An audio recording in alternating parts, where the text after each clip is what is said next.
Quel est le poids idéal? Salut, c'est Antoine Alpha Body et aujourd'hui j'ai envie de te parler, on pose souvent la question en fait, quel est le poids idéal?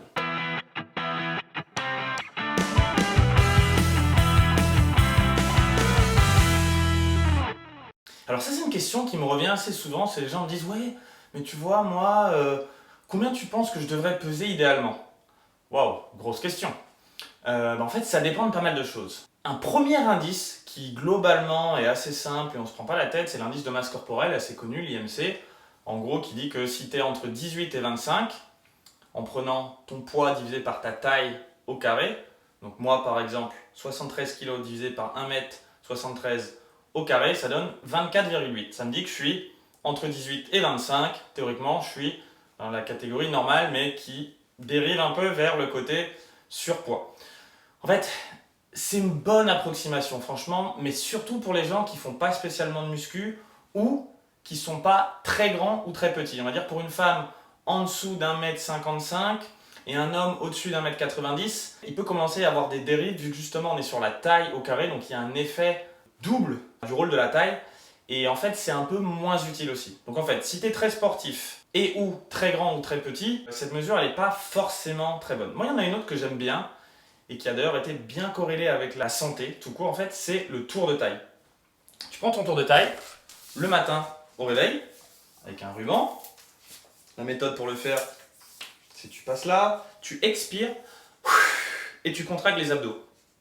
Pourquoi? Parce qu'en expirant, tu es sûr que tu n'as pas d'air, mais en contractant les abdos, tu ne peux pas non plus venir jouer sur le côté je rentre le ventre. Non, tu les contractes normalement. En fait, c'est ça qui donnera la méthode la plus répétable tous les matins. Tac. Bon là, ça me dit 80. C'est normal, je viens de manger. 79,80. Je viens de manger, beaucoup même. Le matin, je suis plutôt entre 75 et 76, ce qui me fait autour de 43% de ma hauteur. Tu vois, après, ensuite, tu prends ce tour de taille. Bon, j'ai le chiffre en tête avec 76. Je fais 76 divisé par 173, ma taille en centimètres. Ça te fait autour des 43, 44. Et justement, ça, je trouve que c'est une un peu meilleure mesure que l'indice de masse corporelle parce qu'au final, quand tu te muscles, c'est souvent au niveau des bras, des épaules, des jambes, mais tes abdos ne peuvent pas grossir de façon indéterminée. Du coup, ça te donne une bonne mesure de ton taux de masse corporelle. Et en fait, quand tu prends cette mesure-là, l'idée c'est d'être autour de, on va dire, entre 40 et 50%. Si tu dépasses les 50%, c'est-à-dire la moitié de ta taille en hauteur, mais en circonférence de tour de taille, là tu commences à rentrer dans un côté où même si tu es musclé, tu as forcément du gras et du coup tu commences à rentrer dans le surpoids avec potentiellement des effets négatifs sur la santé et aussi sur l'esthétique. Alors je sais que ça dépend des goûts, mais en général, comme les études montrent qu'il y a un ratio, j'ai fait une vidéo là-dessus qui s'appelle le physique idéal selon la science et les femmes, qui montre que c'est un ratio entre le tour d'épaule et le tour de taille qui en général donne une bonne impression de physique en bonne santé. C'est ça qui est attirant pour l'œil, tant pour les hommes que pour les femmes. Pour les femmes, c'est avec le ratio entre les hanches et le tour de taille. Mais du coup, pour les hommes comme pour les femmes, il y a un peu une zone de tour de taille qui est bonne et moi je considère qu'elle est entre 40 et 50. Au-dessus de 50, ça commence à être du côté surpoids. Au-dessous de 40, il faut plusieurs choses. Soit vraiment être beaucoup trop mince et c'est pas très bon pour la santé non plus, soit avoir une génétique extraordinaire et en plus un mélange des deux. Donc voilà, on va dire que là on rentre presque dans la catégorie anorexique en dessous et que c'est pas très bien. En revanche, quand tu vas être entre 40 et 50, c'est mieux. Maintenant tu vas me dire, ok, du coup, mais c'est quoi le bon poids? Le bon poids en fait ça va dépendre un peu de tout ça. Ça va dépendre pour moi aussi tu vas essayer de rester avec un tour de taille entre 40 et 50.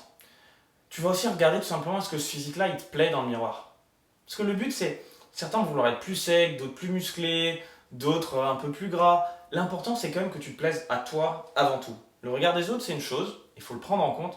Mais toi si tu te réveilles le matin et que tu dis waouh, j'ai l'impression d'avoir un corps en bonne santé, je me sens bien dedans, je suis fier de mon corps, ça suffit, tu vois, il n'y a pas besoin d'aller chercher plus.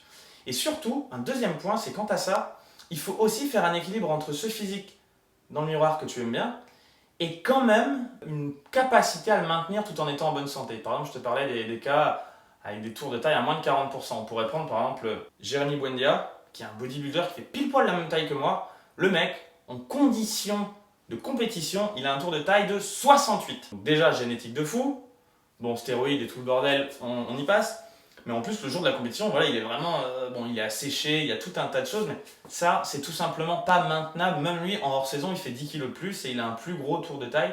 Pourquoi? Parce que c'est pas maintenable. C'est pas maintenable toute l'année, c'est pas bon pour la santé, c'est pas bon pour la santé mentale, tu as besoin de trop de privé, tu as tout le système hormonal qui commence à partir en couille. C'est ok pour quelques jours pour une compétition quand c'est ton métier, mais sinon, franchement, voilà, c'est pas gérable. Alors que, voilà, autour des, on va peut même dire 45, 45 c'est 45%, c'est quelque chose qui est à peu près gérable toute l'année. Moi, je maintiens à peu près ce physique-là toute l'année, il me plaît bien. Et en même temps, ça ne me demande pas tant que ça d'effort, je peux me faire plaisir, je peux me manger des desserts de temps en temps, j'ai pas besoin de faire du sport tous les jours. Du coup, il y a un peu une notion de, c'est un très bon équilibre qui est plaisant, qui est ok pour la santé et qui en même temps me permet d'avoir une vie normale. Parce qu'au bout d'un moment, si toute ta vie tourne autour juste de ton physique et qu'en fait tu passes ton temps à penser à la nourriture ou penser à ton sport, être fatigué, à avoir tes hormones qui partent en couille, à avoir ton cercle social qui se réduit à cause de ça, bon bah c'est cool. Tu auras un putain de reflet dans le miroir, mais en fait tout le reste de ta vie, elle sera pas bien. Donc je pense qu'il y a un bon équilibre. 45%, ça me semble vraiment quelque chose que tout le monde, à ceci près de la génétique, peut, de la génétique du tour de taille, il y a certains ont les os un peu plus larges et tout, mais voilà, 43, entre 43 et 47, pour prendre un peu large, ça doit être vraiment maintenable avec les bonnes habitudes. C'est à peu près ce que font nos clients chez Alpha Body. C'est joli, c'est ok pour la santé, c'est tenable psychologiquement. Et en ce qui concerne le poids, derrière, du coup, bah, ça varie, c'est un peu plus compliqué. C'est pour ça que jusqu'ici, je ne vais pas parler du poids.